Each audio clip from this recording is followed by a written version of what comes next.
So this is a phylogeny of Gnathostomata. So here's Gnathostomata.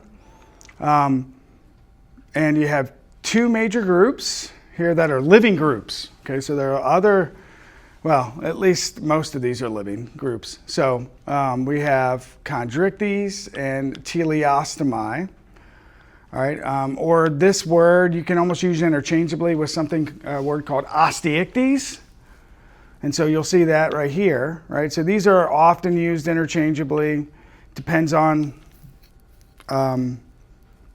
which biologist you're looking at. So in the next section, the next slide set, I'll actually give you the phylogenetic breakdown of how we're going to learn it, right? So that it's not confusing. But if we just go off of this phylogeny, we're doing sharks right now, which are chondrichthyes. So chondro means, remember, cartilage. Ichthyes means fish. And so you got, notice, starting right here, you have elasmobranchii and holocephalii, which are the two groups we're going to go over. Placoderms, remember, are extinct. They had the bony plates. They also had kind of cartilaginous skeletons. And then we're going to go into these guys after we finish up chondrichthyans, and we'll talk about what all these groups are eventually. But let's look at the chondrichthyan kind of diversity and what kinds of chondrichthyans are out there. So if you look at this, this is a really old book that shows you class Chondrichthyes here and what's in it. There are, at least presently, anywhere from 1,215 to 1,360 species of chondrichthyans. Notice back in the day, there were 960 species, right? So sharks have been split up. New ones have been discovered. And this includes sharks and stingrays and skates and this species called a holocephalian. There are only about 60 species of holocephalans. So all the rest, 1,200 plus, are elasmobranchs, which are your sharks and rays. And what I like about this figure is it shows you kind of the smallest shark will fit in the palm of your hand, the smallest species, and the largest one is the biggest fish in the ocean, which is the whale shark. And it gives you, length 20 centimeters, 15 grams versus 12 meters and like 26,000 pounds. So my dream was one of my bucket list is to swim with those. And so on my sabbatical, I had everything set up to swim with them, and then COVID hit. And then I had to go early, and then there were no whales, unfortunately, but I got the scuba dive, so I'll go back, I think. Try again. You can swim with them in lots of places in the world, but the closest place is just off the coast of Mexico. In August, usually, is when you can get a boat to take you out to snorkel with them. So someday I'll GoPro one. We'll see. Maybe I'll bring it back, show it to students. So let's look at the groups. For me, there are about 8 orders. I know that one up there says 12. So you can see anywhere from 12 to 8 orders within this class, all right, elasmobranchs. It's actually, so there are about 1,200 species of these. And here's kind of what your book looks like. So if you look at that textbook that I said, hey, that's a good textbook. They're all in black and white. They don't look very interesting looking. And of course, if we start talking about sharks are highly feared, right? Most people don't want to even think about sharks. They think of great whites. Jaws made, sharks enemies, demons, whatever you want to think. But most sharks are under 3 feet long. So, and they pose no threat to us. The biggest threat to sharks are us. Particularly the Japanese like shark fin soup. So all sharks that are caught in long nets are usually their fins are cut off and then they're thrown back in the water alive and they just die. And so hundreds of thousands of sharks are killed yearly for that particular delicacy, if you will, in the Far East. But let's go over the orders. This is kind of one of my favorite orders. This is a really bizarre order.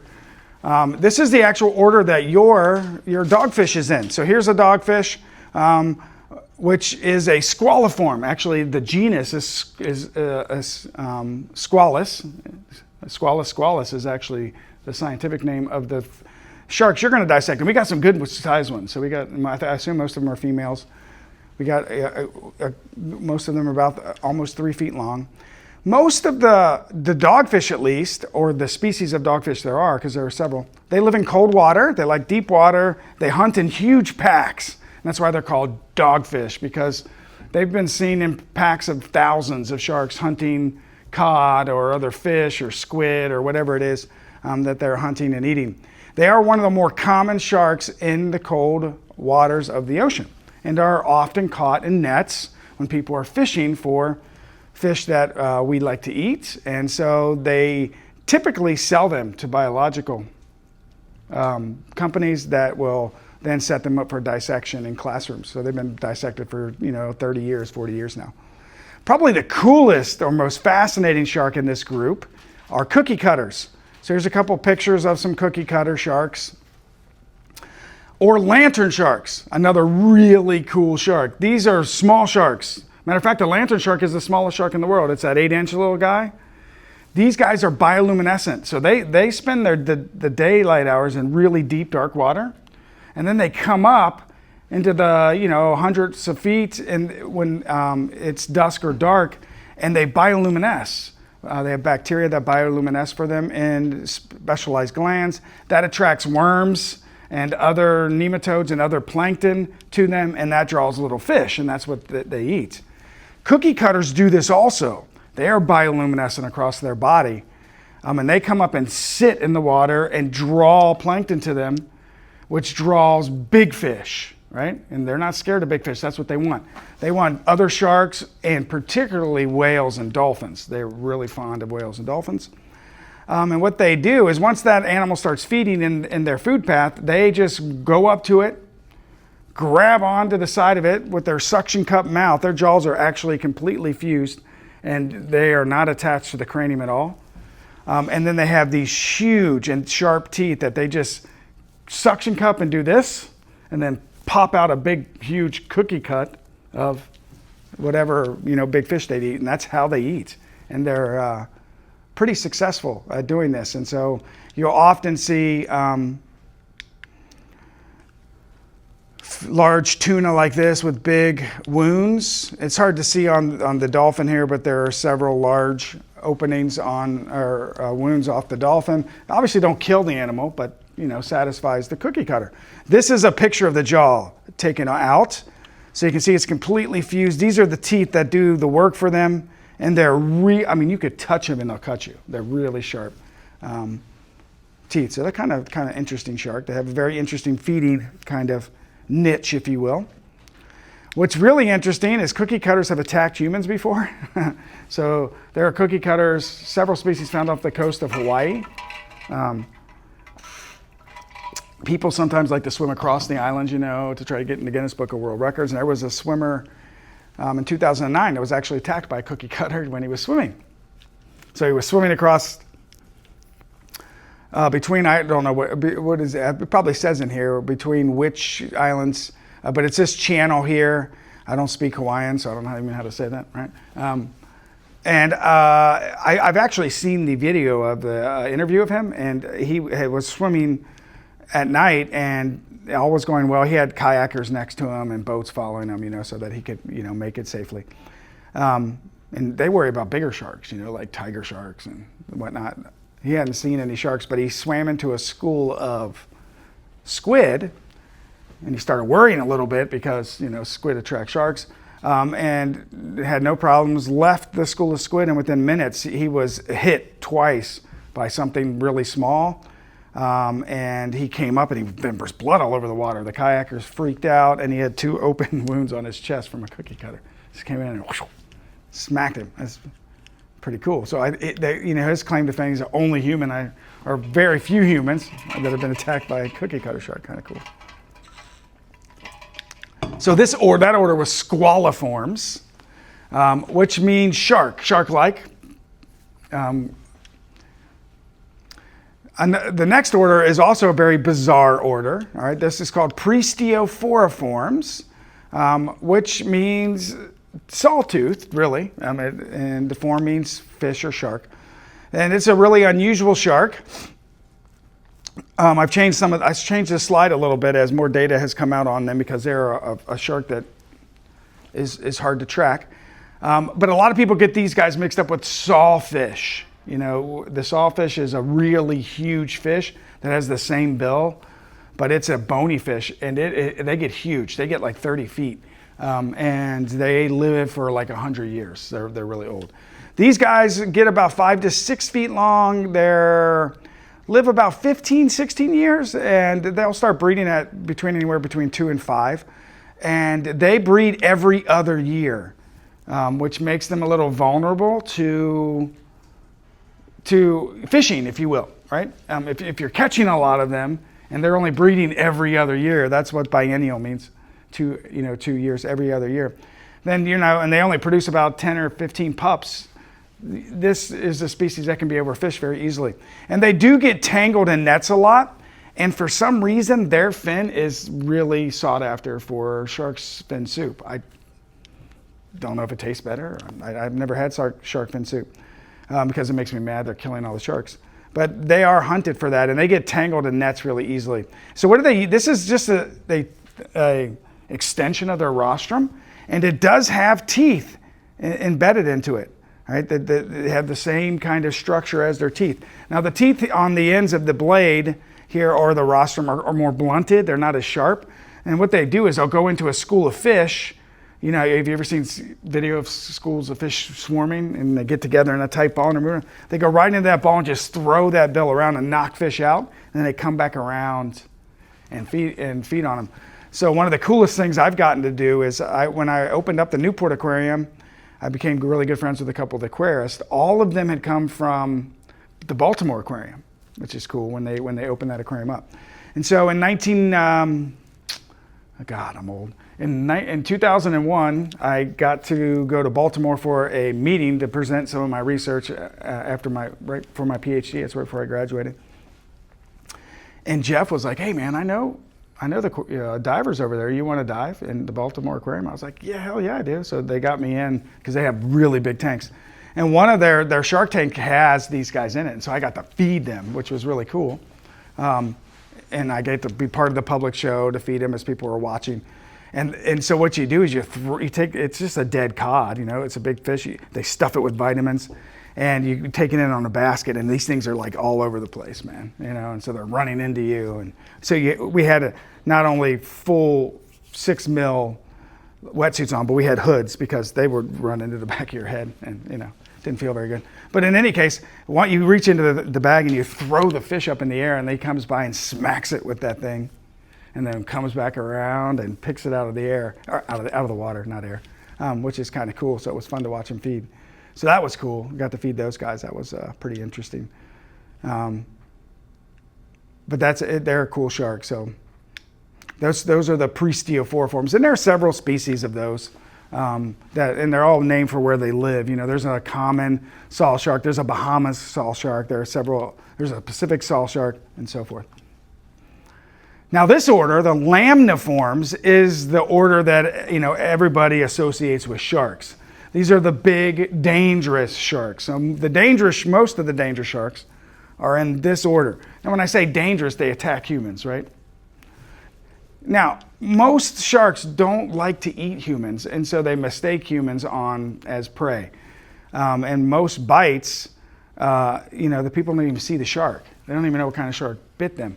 The problem is when you get a big shark, a big great white, or a big bull shark, which actually isn't in this group, or a tiger shark that actually attacks you, they're huge. And so when they come in and bite you, they might take a limb off, right?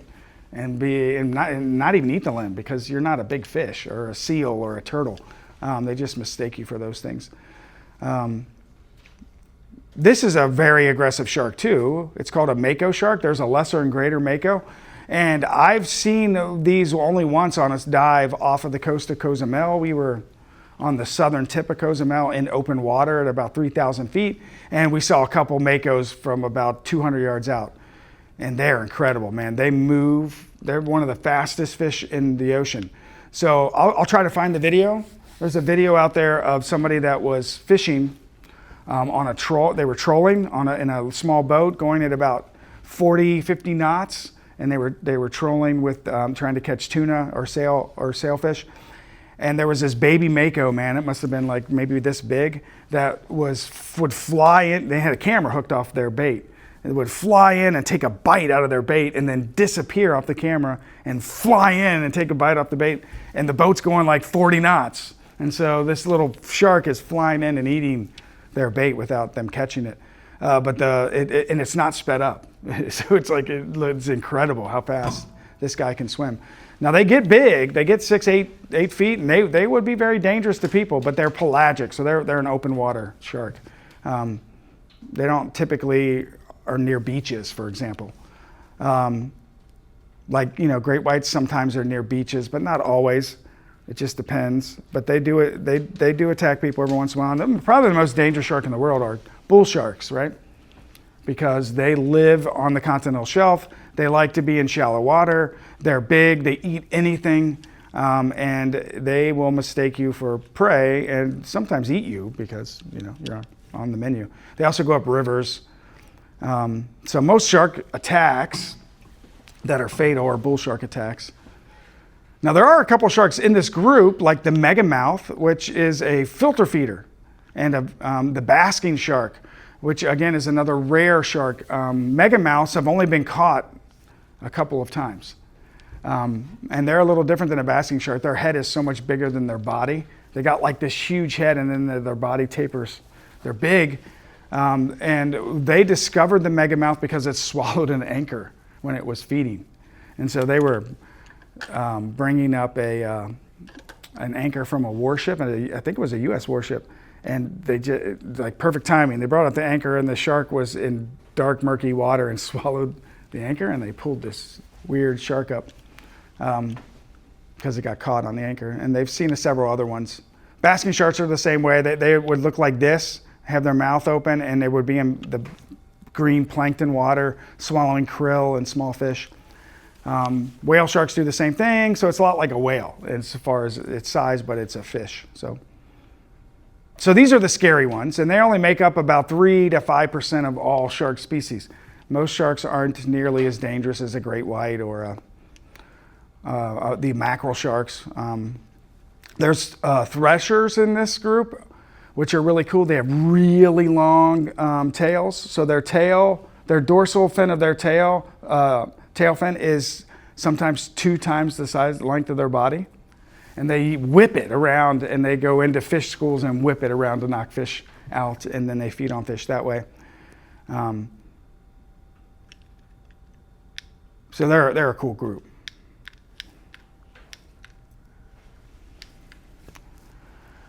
Okay, carchariniforms. This group is the most successful group of sharks. So these guys make up about half of the shark species. And so it's a very diverse group. They're called ground sharks and bamboo sharks. And they include some of the most derived sharks, like bull sharks, black tips, white tip sharks. They have hammerheads. They have some of the more complicated and more derived reproductive cycles. They also have a few dangerous sharks in this group. But again, most of the sharks in the carchariniforms, the ground sharks and cat sharks, are small. It also includes the largest shark in the world, which are the whale sharks, which can be over 40 feet long.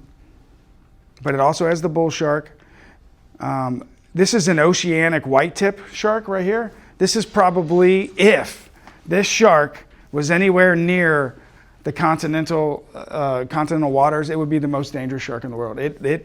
When divers find this shark in open water, they are immediately attacked because they're an open water fish. They're trying to find something to eat, and you're the right size. So they would kill lots of people if there were people in the middle of the ocean.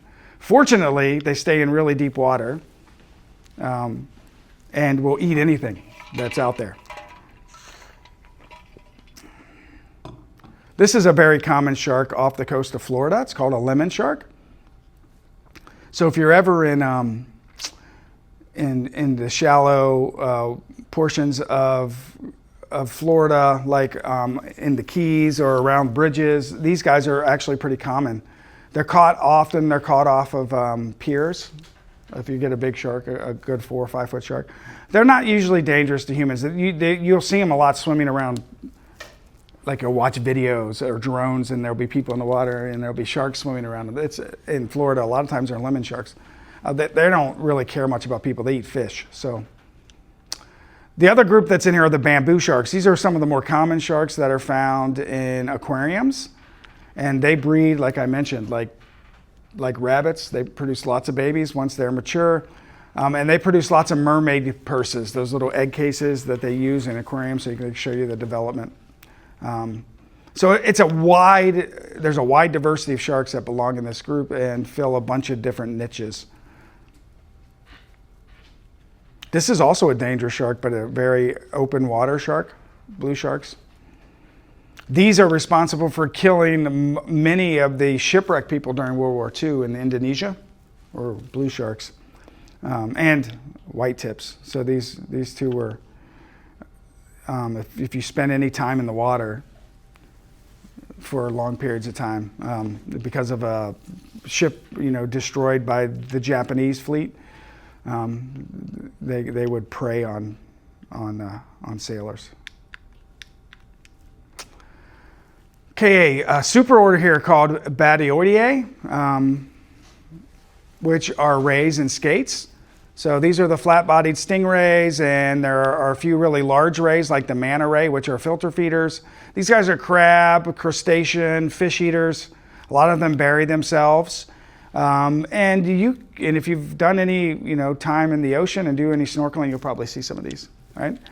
Here are a couple really unique ones here. So here's your little torpedo stingray. This is the one that can produce electricity and shock you. It's weird, very rare ray that is found in the Caribbean, obviously. I've looked all over for it, never seen one. Been to the Caribbean a lot. This here is an Australian ray, the blue spotted ray. You guys these are beautiful. But their blue spots are warning signals that say you stay away. If they sting you, you're dead. They have a very potent neurotoxin that has no antivenom. So if you see one of these in Australia, stay away from it. They're not aggressive. Actually, they're very common they're not very common. They are seen in the aquarium trade. People like to have them in their saltwater tanks, which I don't think is a very good idea, right? As long as, I guess if you don't handle them, it's okay. But and obviously, it's the large stingrays, like the Atlantic stingray. It was a Pacific stingray that killed the crocodile hunter, right? So it was a freak accident. But don't swim over rays. I mean, right, too close to them. How's that? Because they can whip that tail around. So the stinger is basically a large bony protrusion that's like a hypodermic needle that is hooked to a venom gland. If you are a stingray. And it hurts. I've never been stung, but I've known people who have been stung. And it can be deadly. So when at Newport, when they brought the original rays in, they had big Atlantic rays in with the sand tigers and the sandbars were the other species of shark they had. They actually cut the vet cut the barb off because they were handling these things every once in a while to give them shots or check them. Several of them females came in pregnant and they had babies because they retain their eggs. Remember, they're ovoviviparous. The first female that was there that gave birth in the shark tank and was laying the babies right on top of the tube that people walk through, and the sharks were eating them. And there was blood everywhere, and man, people were panicking. It was. I remember when that happened. I was actually in the building. All these people were screaming. Whoops. They didn't know it was pregnant. So then they started ultrasounding all the new ones that they brought in just to make sure.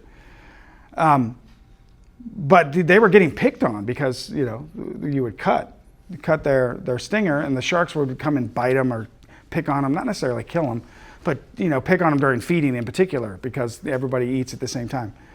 And so they were treating wounds a lot, and so they let the barb grow back, and that stopped. They started hitting the sharks with the stinger, and it doesn't feel very good. But then as divers, we had to be more careful. We started carrying around PVC piping that was as long as our body so we could push the rays away or the sharks away. Anyway, those are the stingrays and the manta rays in that superclass. And here's our last subclass, right? So you got subclass Chondrichthyes, which was under Gnathostomata.